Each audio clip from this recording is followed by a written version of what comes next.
Well, hello. Look at all this gorgeousness. I mean, let's just take a moment to take in all of the beauty. My gosh. How are you ladies doing? Good. Good. How are you doing, Alpa, darling? I know it's late for you there in England. You're looking divine.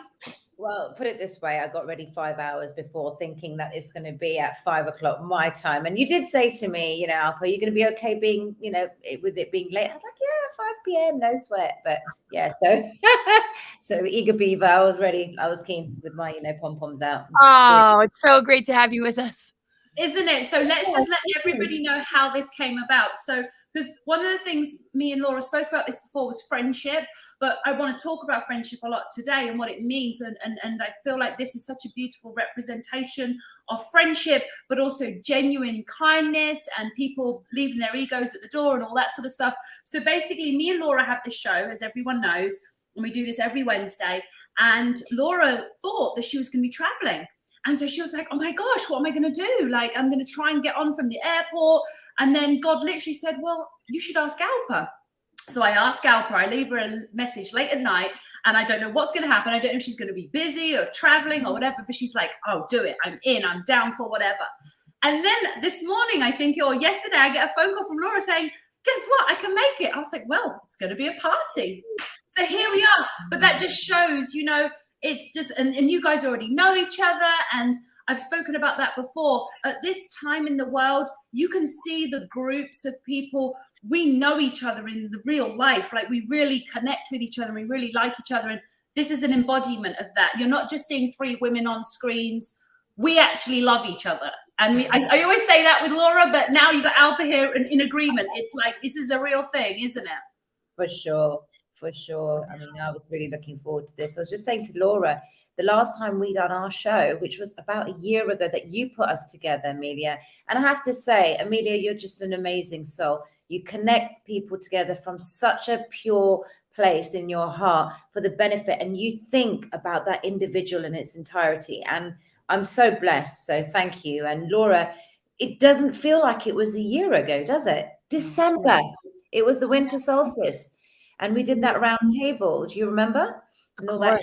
And it was just, so great to have really connected again. I know, and time really flies, but yeah, I just kind of feel the telepathic connection. That's why it feels no time has passed. But to see you in person after all this time is so cool. I'm so glad it worked out. I love it when I make mistakes that make me thrilled. I'm like, I'm so glad I don't have it fully together, because these are happy mistakes. Like, I didn't have to fly today.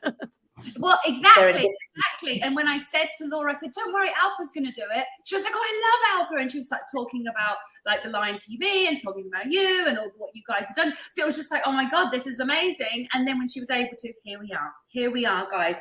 So I just know that today is going to be very much about kind of a part 2 of me and Laura's show last week, which was all about compassionate collision. So combining people together that are from all different spaces and all coming together in a space of real unity, not the talking unity, not the peace and love and blah blah, and people who were like spiritually bypassing. We're talking about the real thing, the raw thing, where you can actually say as well, if one of your friends is going in the wrong direction, say, stop, you're effing up right now, stop. Like, it's that kind of thing. It's like the real friends, the real people that are there for you. And when you have people that are there for you that are real, it helps you to see what's fake. And that is what is so special about real friends. Yeah, I can definitely agree to that. I was saying to Nick earlier on that Amelia is somebody that everyone should have a friend like Amelia, raw, authentic, and very fierce. And you actually made me sense something in a situation of mine a few months ago, which you know very well. And it takes that kind of that tenacity, that authenticity to be able to say, hey, listen, Alpa, XYZ, just leave that at the door now. And this is where you need to focus. And we're at a time in humanity where it's very important that we choose the energy that we keep in our life very carefully. We know that this is a spiritual war. We know that this is a psychological and an information war. And that spiritual side of things, I have really honed into over the last 9 weeks, especially because I have felt the energies very intensely. So the company that we keep is very important at this time. And people that you know, that have got your back, your interest at heart, and just authentic. That's the key word for me here. You know, authenticity is a superpower, and we should armor ourselves with it very well. I completely agree. I mean, Laura is the picture of authenticity. I think me and her, we say it how it is, and that's why we've been having so much fun with the show. What do you think about that with regards to you know, the people you have around you and how their frequency affects you and things like that? Laura? Oh yeah. Well, I feel like when we're in our authenticity, we're connected to our truth frequency, which helps us to navigate the craziness of this realm. It helps us to more easily see deceptions or distortions, or where we need to have boundaries and learn to say no if something doesn't feel right. And when it does feel right, it's so incredible, because that's soul family, and that's also synchronicities that support these unions coming together, like us today. Yeah, and I've just, you know, learned so much to trust that inner feeling, or what red flags are. And it doesn't mean a judgment on a person. It just might mean that the timing's not right, or it's just not a good idea for whatever reason. There might just be something for whatever reason that sometimes you can see somebody operating under a falsity that they might not realize just yet. And that could be anybody. And also where one might be in projections or triggers where I have to constantly check myself to make sure that I'm not coming from an old wound or something that reminds me of somebody in the past, and to always self-correct and check myself so that I'm sure that my discernment is correct. And I just think it's a work in progress, or something constantly that we need to, you know, check in with. And that's part of the inner work. That's part of doing the greater work. And I totally feel like, you know, we have that in common, and so many people that we feel a connection to. It's pretty wild. So I guess, yeah, discernment and knowing when to say no, but also putting it on the back burner. Not like it just means that door is closed forever, but just sometimes, just even in our close relationships, sometimes there needs to be a break. Even if the communication's not at the highest level, knowing when to kind of step back, or know when the appropriate time to work things out, because sometimes the timing's not right and it doesn't go so well. So to me, that's part of the greater co-creation and commitment we need to have to integrity and staying true to ourselves. So I'll kind of leave it at that, if that makes sense. Yeah, no, absolutely. I see we have a really nice question in here. Let me just read it. It's from a lady called Kema. I may not be pronouncing it properly, but I think this is a great one for us to answer. She said, but how do you know your friend knows what is best for you? I see friends suffering, but I don't want to interfere in their journey and process. I'm confused. Please offer advice. Thank you. So that's really a great question. I feel like it needs to be isolated down into little parts, because that way a lot of people may be able to relate to how we answer it. So how do you know your friend knows what's best for you? So this is an interesting question. If we just isolate that on its own, I think you have to look at their intention. Be sure of their intention. For example, a lot of single women that are in a toxic space will encourage other women to break up their relationships because they want the other person to be single so that they can hang out together and go find men together. This is a reality. So yeah. I always say to people, whatever you want to be, make sure you have some friends that are that. So if you want to be happily married, make sure you have some happily married friends. Why? Because that's who you want to go to for advice in the lead up to finding your husband. And once you're with him, you're going to want them for advice too. So I think it's very important. Just because someone's your friend, it doesn't mean they know what's best for you. Their advice could be coming from a place like where if I advise somebody, I'm running it through all of the correct channels to make sure I'm giving them the right advice. Whereas somebody who maybe hasn't done the inner work, and they are going to be speaking from their wounds. They're going to be speaking from their own experiences. If they were rejected by a man or a position in a job in a certain way or anything, that what's going to happen is their advice is going to be a bundle of their wounds. And so just because they're a friend does not mean they know what's best for you. And then it says, I see friends suffering, but I don't want to interfere in their journey and process. So with that, and again, I want each of us to like break this down, because I think each of us can break down this lady's question. So I see friends suffering, but I don't want to interfere in their journey. So understanding when to not interfere with a journey, like pain is a great teacher. So sometimes people have to go through pain. If you've already tried giving the right advice and they are determined to go through some more pain before they get the lesson, then you have to leave them to it.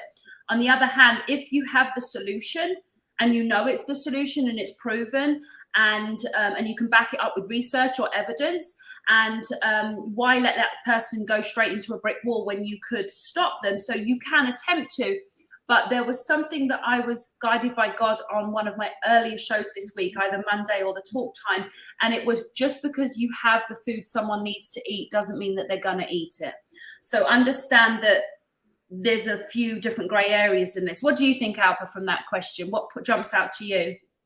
I think with all my experience in trials and tribulations where friendships are concerned, one thing I've learned is knowing whose advice you're asking from. So, for example, if I have a friend that I know who just likes to sit on the phone all day, likes to mooch, doesn't really have much going for her in her life, but she's still a friend of mine, whether it's because of the time I've known her or him, if I'm going to ask him or her for advice, I almost automatically know what level or what frequency advice I'm going to be getting from that person.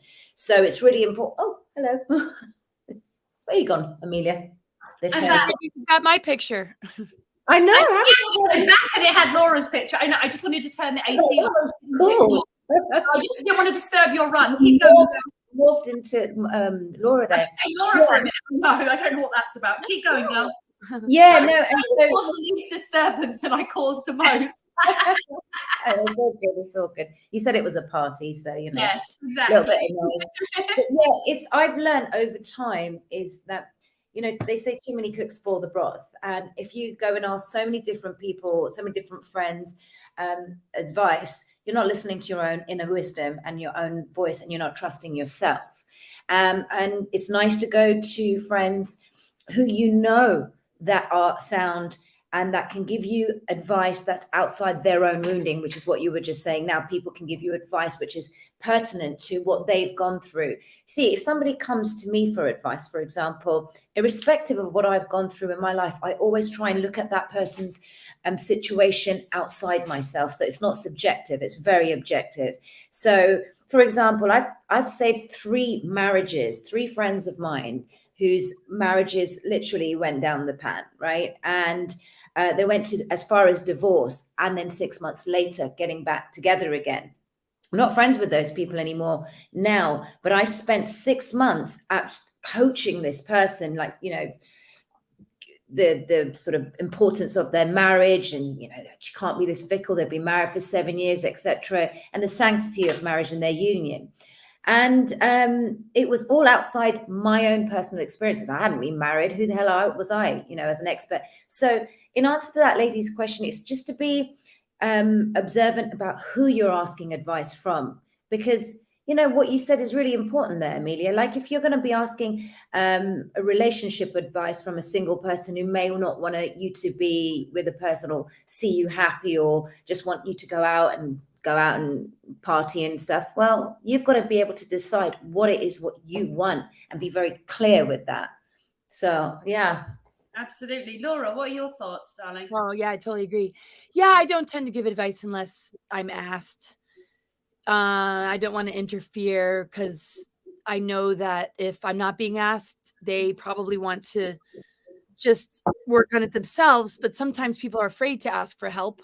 They don't want to feel like a burden, or they do just feel like they just want to, you know, figure it out. And if I notice they're really kind of suffering, I'll just reach out my hand, reach out my arms for support to take it or leave it when the time is right. And I agree, if they're in a completely different life situation than me, to be a neutral observer, to not look at it through the lens of how it applies to my life and any advice that's coming from my own personal experience. It's like seeing them objectively, and working with astro charts is helpful because you see one's own unique patterning. Yes. And you can just kind of see it through the fresh lens of, okay, well, this is what they're dealing with. It has nothing to do with me. No projections, no advice based in how my life has been and what works for me. Yeah, sometimes also if a person is desperate and they're like texting me at 3 a.m, or they dump it all on me, I have to find a way to balance that so that I can maintain self-preservation and boundaries so that I don't get burned out with empathic overload.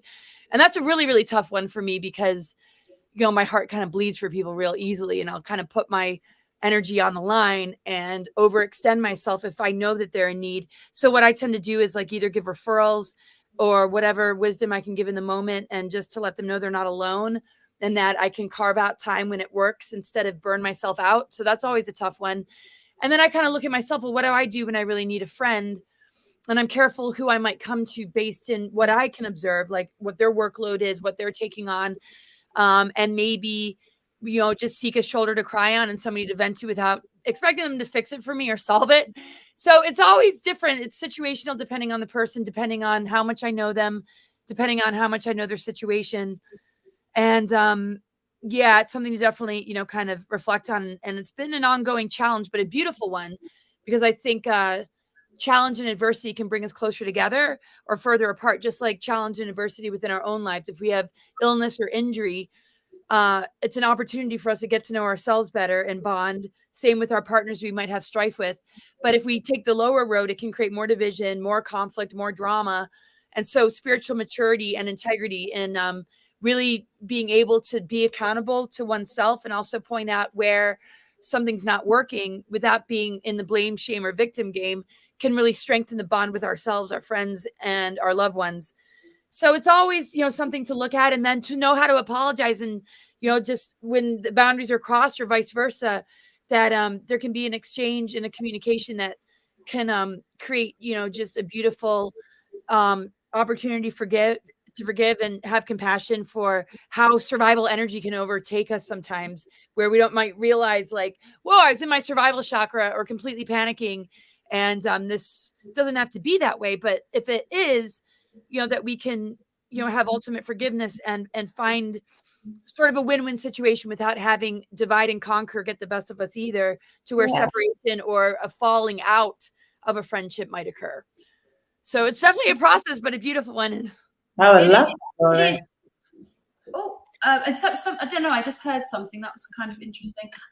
Like a background noise, but I don't think it was from either of you guys. I think them wanting what's best for you and understanding that sometimes people can love you, but they can be loving you through their wounds. And so a good indicator for women that are single is that if you meet a nice guy and he's treating you well, are they excited for you? Or are they jealous? Or are they trying to find fault with the situation? That's a good way of figuring it out. And if you're in a marriage, are they trying to make yours like theirs? Or is that, is theirs happy? Like it very much is on the individual basis. But do they really want what's best for you? And from what background are they coming from? Where did they come from? As in, what is their emotional state? What is their spiritual, emotional, physical, all the different things, like where are they at, and just be realistic with where they really are. And then another thing I was picking up on was when you were talking about doing things that are comfortable, things that resonate, it reminded me of the message I got for, I think, one of our first shows, Laura, which was it's really important to being able to do what you don't want to do. So actually, being able to push yourself when there's something you don't want to do. So being able to come up against your own resistance, but also equally as important, being able to say no to the things that you don't want to do. So you see how the two things sound really similar, but it's like being able to do what you don't want to do is what helps people to become truly successful or to truly make an impact on this planet in a humanitarian way, because it isn't always easy. And then at the same time, being able to say no to things you don't want to do when everybody's trying to make you do something, being able to go against the tide and say, well, no, I actually don't want to do that, and not needing everyone to agree with you, and that kind of thing.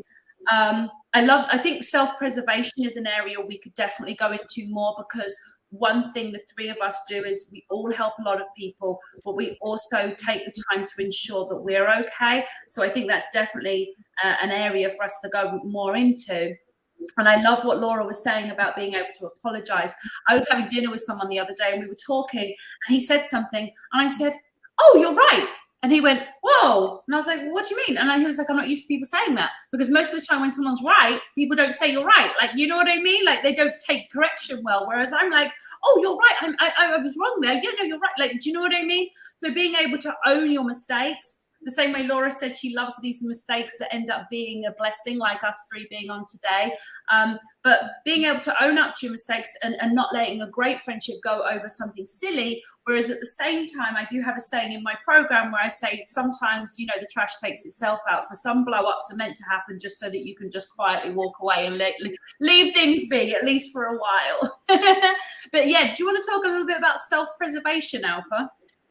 Yeah, that's been the key theme for me over the last 9 months, especially since I came onto sort of the public arena 2 years ago and not knowing anything about anything and just really putting myself out there without realizing to take care of myself. And I was saying to Laura just before we came on live that I got burnt out, and quite severely.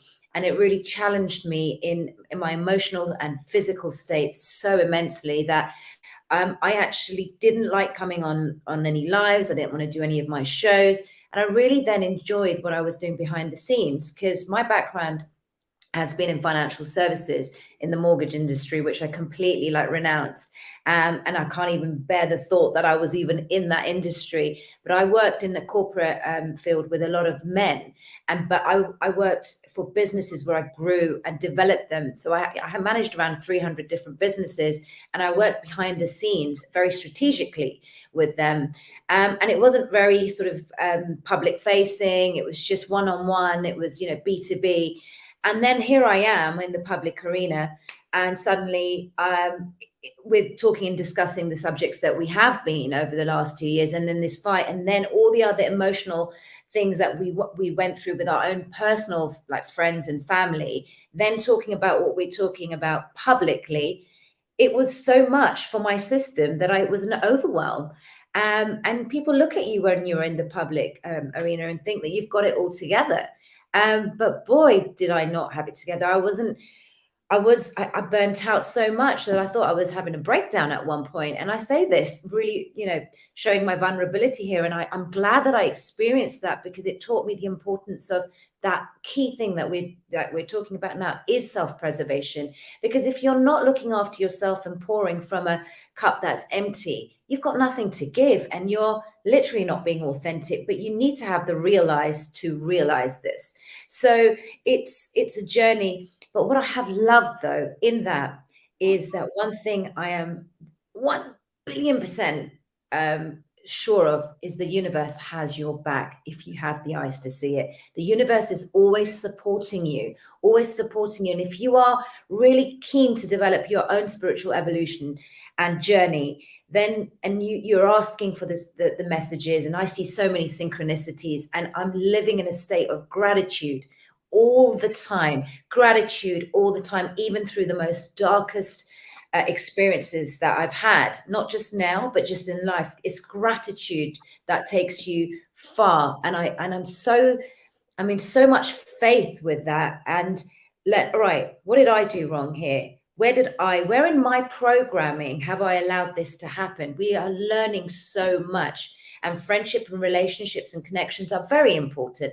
Love is so important. This is beautiful what we're doing here. I was excited. I really have been excited, and I've enjoyed all the conversations I've had with you, Amelia, privately. They've been nourishing to my soul. But again, I'm choosing that. I'm choosing it, and what I allow in my life now, through the trials and tribulations, through all the mistakes, through the fair weather friends that I allowed in, right? I allowed that. We have to take emotional and psychological responsibility at all times. Yeah. What are we contributing to our day-to-day decisions that we're making? What choices are we making? It's the choices that we make on a day-to-day basis. So, if we sit in that victim consciousness and the blame game, which what you were saying earlier on, Laura, then, we're not going to get very far. But when we have that introspection, we're doing that inner work, and all these spiritual fad words and terms are being thrown out at the moment, especially in social media. But to actually do the true inner work, it's gnarly, right? It's gnarly. You are facing the good, bad, and ugly with ourselves. And it's recognizing those triggers, and those triggers are so important. So actually, these people that trigger you are helping you to that journey of self-preservation. So, when we look at everyone that comes into our life as our teacher, and humble ourselves, not in that victim consciousness, and not also like, oh, in that defeatist kind of attitude. We're there and being victorious in our own self and making that decision, say, no, this is where I want to go. And we have that clarity, but be gentle with yourself and, you know, try and stay centered as much as you can. So absolutely, everyone listening to this, it's a journey and it's not a one-stop shop. It's healing just doesn't stop. Like, yeah, I've done a month of this. Healing's a continuous journey. And, you know, we'll be learning something till the very last breath of our life. Life is progressive growth. And I stand by this. And every person that I get a little bit annoyed with or hurt and betrayed, I have my little pity party for a while. You know, sometimes it can be quite mammoth, and, you know, I'll just have a lot of people invited to this party and I'm just like, you know, crying my eyes out. But, you know, we decide how long we want to continue it, and we decide how long is that going to, you know, affect us. So, yeah. Absolutely, absolutely. I was just shown something before. I want to get Laura's perspective on self-preservation, but God just actually showed me an interesting picture. So imagine a cup, and imagine inside the cup some pieces of dirt, okay? And that dirt being wounds, childhood wounds, that being maybe even generational stuff. So it's from your grandma, it's all the way, it's come down through the generational stuff, specifically if you had family that were in the Masons and things, because all that stuff, you know, that's the whole thing. But basically I'm being shown a cup, and it has old wounds, mud in it. So now you imagine this is the human vessel. And so what we do is we pour water in, and that water is love. So we pour water into the cup. And what happens is if we pour enough water, enough love into ourselves, what happens is it cleans out the cup. Now we have a clean cup. With that clean cup, we can now serve, we can continue to pour love into ourselves, but now we have an excess of love, because now we have a clean cup. Because if we're serving out of the cup with the mud in it, it's just like the friend giving you advice, but it's coming from their wounds. Now you've poured all this love into yourself, so now you have this beautiful clean water pouring over the sides of your cup. You can ladle it out to everybody that needs it. And so that's what self-healing is. So the process of actually getting the mud out, though, is not easy. So if anyone has done self-development and it was all really nice and it was glittery and sparkly with unicorns, I'm just telling you, you ain't really done anything yet. That was surface. The real stuff is mucky. It's blood, sweat, and tears. It's crying. But the dark night of the soul is hitting your lowest low and then being like, right, I can't stay here. I have to get out. And it's clawing your way out of a hole and getting out into sunlight. And then once you've done it for long enough, and so you started moving into service to others, now what happens is you actually go in a second dip just to try and trick you into thinking you've fallen back in the original hole, but you're not in the original hole. You're actually in, it's a temporary blip, but it's just to see how you deal with it. And then you get back out of that, and then you get back to serving others. But that was just a description that I've just been shown. And so a lot of people are pouring a little bit of love into their cup, but the cup's dirty, so they can't really even give out clean water. They're not clean themselves because they haven't done the deep work, because they haven't flushed themselves out fully yet. What's your thoughts, Laura? Totally. Well, I mean, just, yeah, like a work in progress, like, you know, Alpa was saying, what you're saying about self-preservation. To me, it's metaphorical to what we deal with on an everyday level as far as physical hygiene.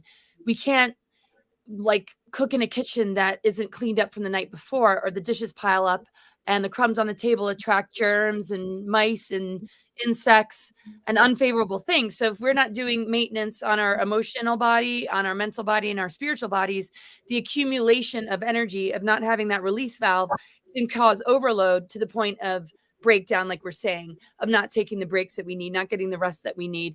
And that's kind of in all things. So when it comes to friends and exchanges, or the way we manage harmony and functioning and communication on the highest of levels, if we don't have some sort of release valve to clear one's energy field of it, to make sure that we're leaving things on a good note so that we don't overly stress or have our imaginations run wild because we're concerned about where we stand with somebody, or we're not letting conflict drop us down into a lower form of communication where there's hurt and woundedness because of our own personal wounds, then we don't have the kind of hygiene that we need in order to take on the challenges of the day that follows. So that's why it's a work in progress. It's an everyday kind of thing.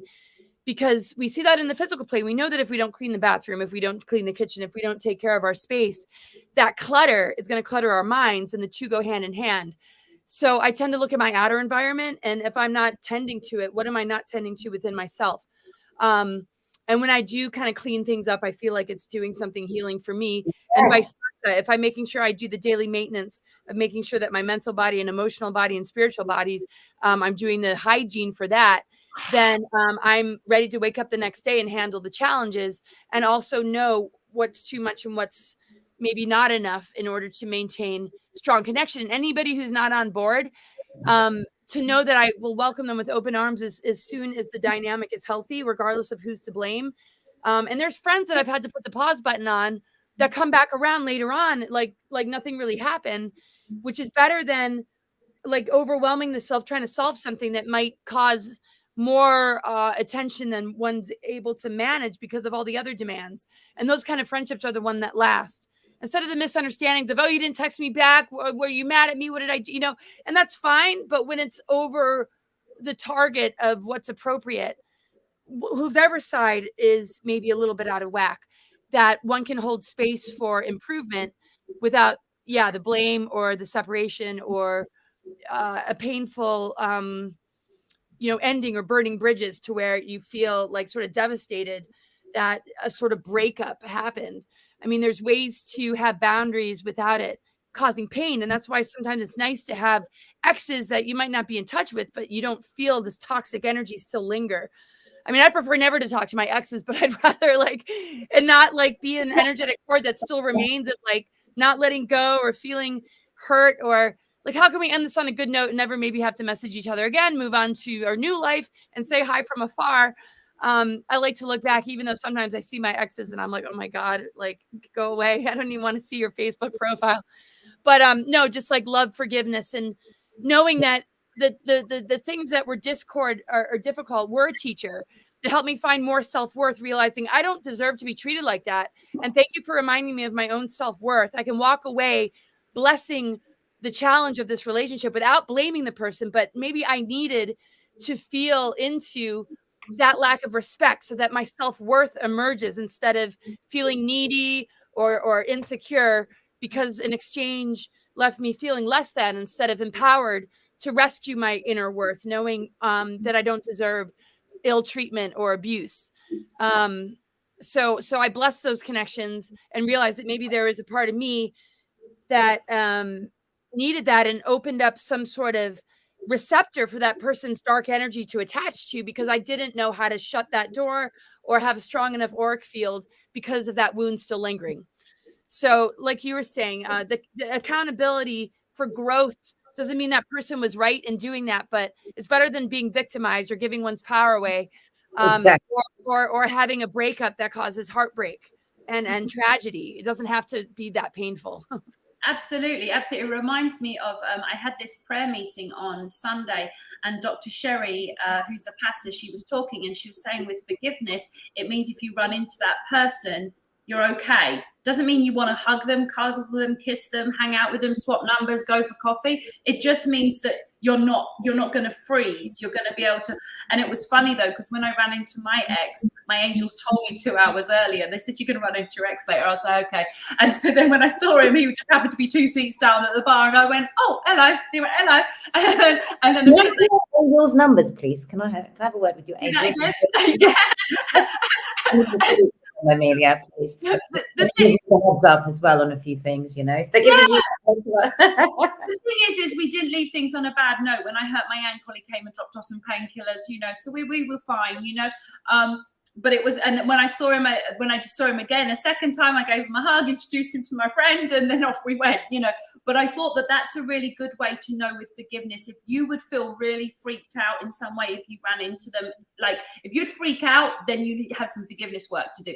Again, it doesn't mean you have to bring them in. I want to add to the subject of forgiveness, because it's really important. Both of you have mentioned that, and just want to kind of reiterate that is the kind of golden rule internally for me, is that it doesn't mean you need that person in your life, but what good is it to carry that bitterness? Bitterness is like a weed that will grow and it will corrode your soul. So forgiveness is so essential, because for yourself, you're doing it for yourself, and then it falls back into the subject of self-preservation. So it doesn't mean that you have that person, but you can actually look at that person and say, actually, this person's meeting me as far as he or she has met themselves. Now, whatever they did, whatever they did in their trials and tribulations, and it impacted me in an abusive or an obnoxious or in whatever way, that's as far as they've met themselves in their spiritual evolution, in their journey. So I know that that's not what I want in my life, so I'm going to move away. However, if I carry on hating that person, it's going to carry forward with everything that I do, and it will bleed. It will bleed completely in your work. It will bleed in the way you interact with other people psychologically, and you can sort of shut it out for as long as you want.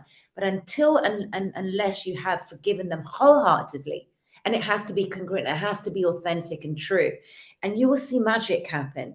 But it's not easier said than done. I get that, and I get everyone's, the circumstances, and there's a whole host of things that matter here. But forgiveness is so important. I cannot emphasize. Forgiveness is the key to happiness. People just don't always understand what forgiveness is and what it means. And it doesn't mean that you let them off the hook. Doesn't mean what they did was okay. It doesn't mean you have to reunite with them, and it doesn't mean that you have to tell them that they're forgiven. So that's what's happened. What happened is forgiveness is so powerful that forgiveness itself, the meaning has been inverted to stop people from doing it because it's so important. There was something you said that was really interesting, Alpa, when you said about people and their choices. I mean, if everyone right now watching just thinks of everyone they know and understands that they are just a bundle of their choices up till now, everyone is just a bundle of their choices, but it also means that you can make different choices, and that you should let people make different choices. So for example, if someone says, oh, well, I do this, and they're like, yeah, but you used to do this, and be like, yeah, you're right, I used to do that, and I do this now. And be okay with the change. Like, don't let anyone pull you and hold you in a certain space.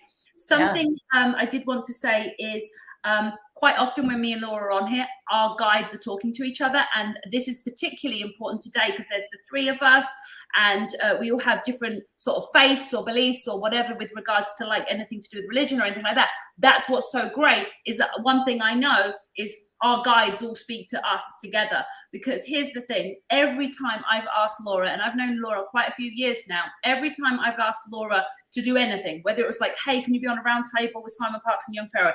Hey, can you give me a quote for my How to Be Happy book? Hey, do you want to do a TV show with me every week? And we're committed and we're in and we have to do it every week, regardless, for a good few months, she's always said yes. But guess what? Every time I've asked Alpa, we need to go on a show today. We've got to talk about this. Always yes. So the thing that you guys are the always yes girls, which, and it's not always. I'm not always a yes all the time. It's because our guides are speaking though. Does that make sense? Like, I feel like it's bigger than any of us individually. I have said no to so much in the last 9 months. I've hidden, but you have always been someone I'm like, it just comes, yeah, okay. And I love your energy. It's infectious, and it just is. It's that authenticity, which is that superpower, which was what I was saying earlier on. And it's just congruent. Yeah, sure. Truth is truth, isn't it? Truth is truth, and the devil is a liar. So a lot of people are lying to themselves, lying to others. When you really speak your truth, then you can speak your truth to yourself about yourself and speak your truth to others, but without giving unsolicited advice, which was something me and Laura were going to talk about on another show, but we could maybe touch on that if we have time. Because here's the thing, I had something happen to me yesterday, and I talked about it on Talk Time. For anyone that doesn't know, because we've got people coming in from Laura's YouTube, coming in from Alpa's YouTube, this is the PPN broadcast. So this is the patriotpartynews.com, and I have Amelia Love Show, and then that's where this actually broadcasts.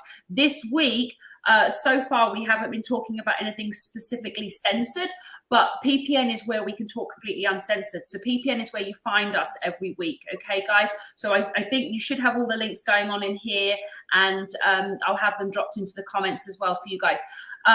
But I'm saying this because this is not a one-off thing. Me and Laura do this every week. We sometimes do a little bit on the YouTube, but then we come out and we talk about really censored things. And then the same thing, Alpa, we can have you on, numerous times as well. The same thing. Or I can have you on my Monday show as well.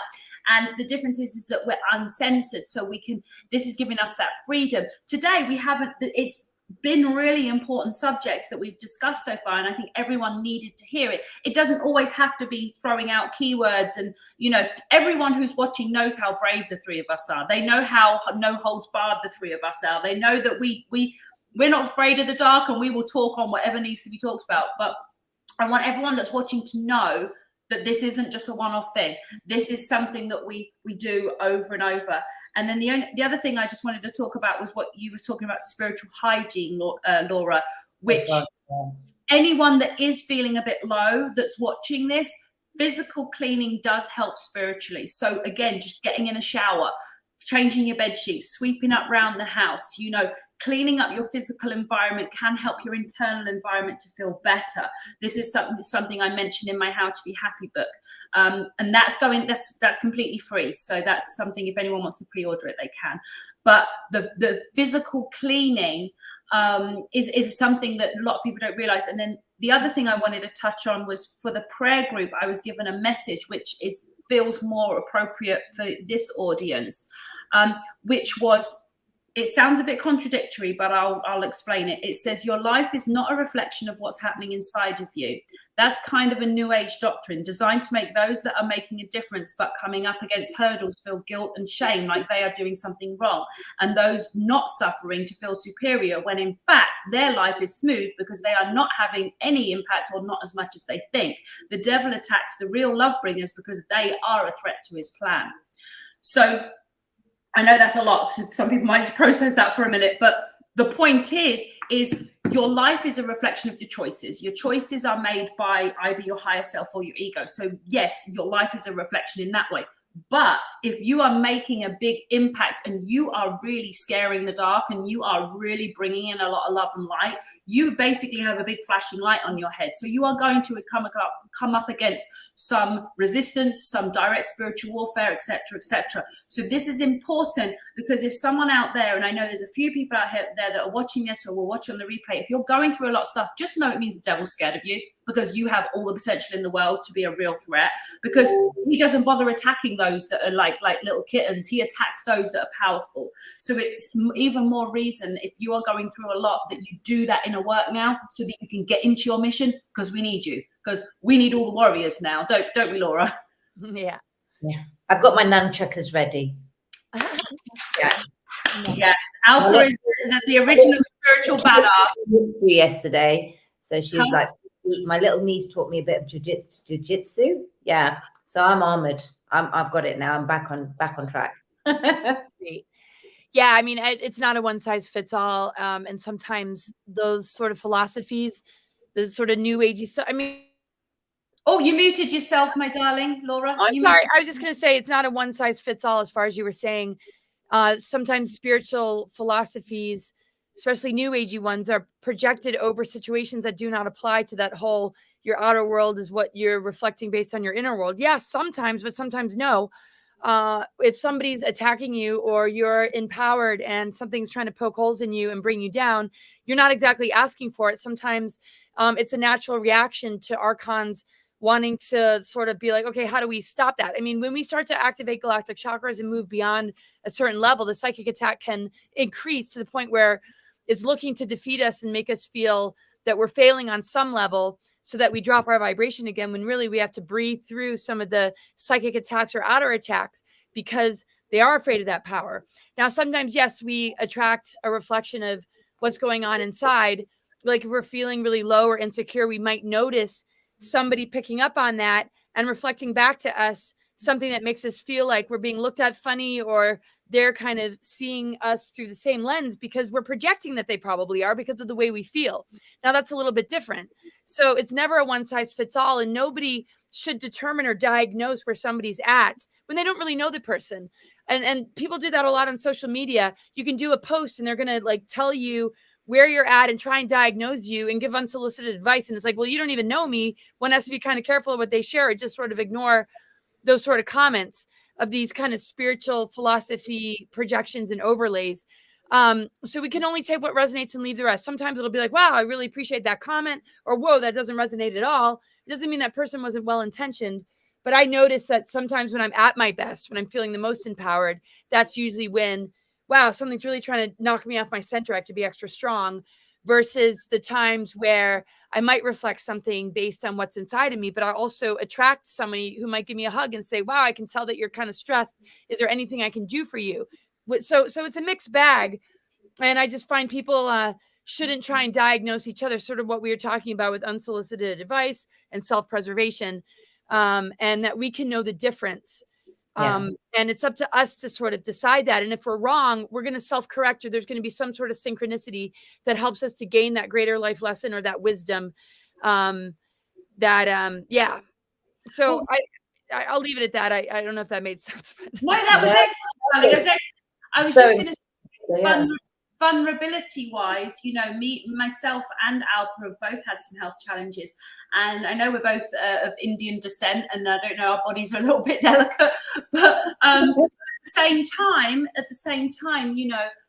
the reason I wanted to speak on that is that there are a lot of people in the woo-woo new age that would be like, oh, if you're having health issues, oh, there must be something spiritual. And it's actually like, yeah, it is something spiritual. The devil is very scared of the things I'm up to, actually. It's spiritual as F. But that's the point. So it's like, so just making sure, because I feel like there's a lot of judgment in religion, and there's also a lot of judgment in new age. So because the viewers that we attract is such a mixed bag of really intelligent people that are awake and aware and in the process of wanting to develop and evolve and help others. We've got the most amazing people here watching. You can feel it. You can feel the audience. You can literally hear the heart beating. Like, we've got some superstars literally watching right now.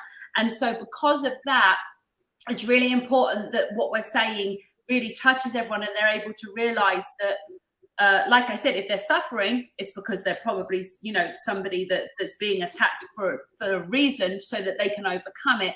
But also just this whole idea of us all being equal, even though we're completely different. I ran into I talked about this on Talk Time on Tuesday, which is like a special social media platform that the owners of PPN have created. It's like a radio show.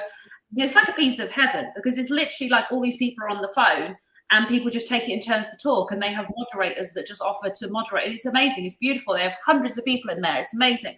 One of the moderators from that is watching right now in PPN. But when we were in there, I was talking about it. I was at a supermarket, and my mum's calling. Mum, I'll call you back. I'll call you back. If I don't answer, she'll just keep calling. So I know better. That's why I'm like. Anyway, so I was at the supermarket, and there was and I spoke to her yesterday, so I know she's okay.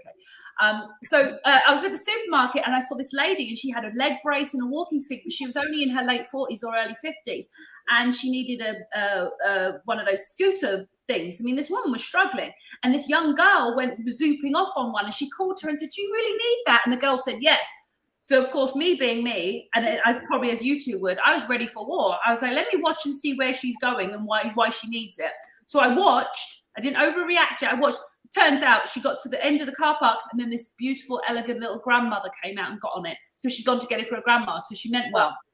And then this lovely man was sweeping outside, and he was playing Muslim prayer music in his pocket really loudly, and he was sweeping and sweeping. And I said, but he worked there. So I was like, can you help me? And he was like, I will find one. And so I literally stood with this woman and waited until they found her this thing.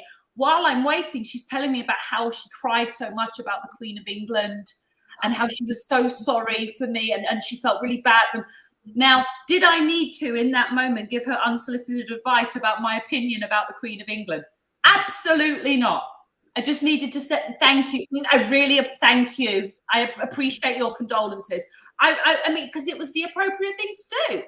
And so I think that's the thing. It's that we have to have that balance between truth and speaking up and speaking, but also knowing what the social intelligent filter is in those moments. It's like how you can help, but we don't have to correct everyone, and everyone doesn't have to know what we think all the time.